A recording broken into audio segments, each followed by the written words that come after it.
What is up, true believers? Bill Monty here with another episode of the Dusty Long Box. Some of you have been writing saying, can we go with you to your Fortress of Solitude, Bill, and see you pull out the next collection of the Dusty Long Box? Well, it is called a Fortress of Solitude, and it is private for a reason. But let's take you on a quick trip, shall we?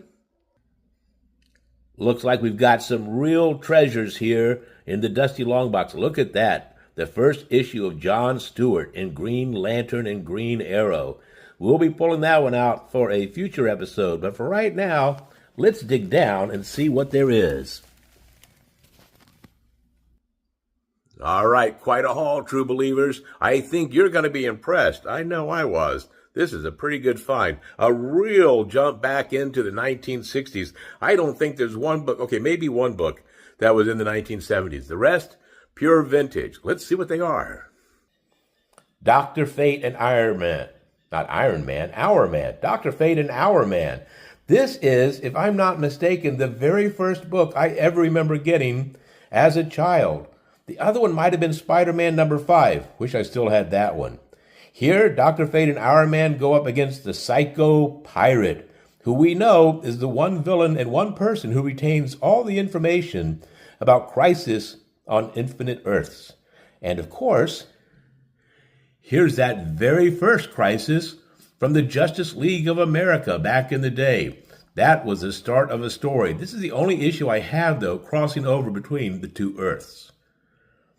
That book from the 1970s, Conan the Barbarian. I believe this is a reprint of some of the early issues of the comic book Conan the Barbarian.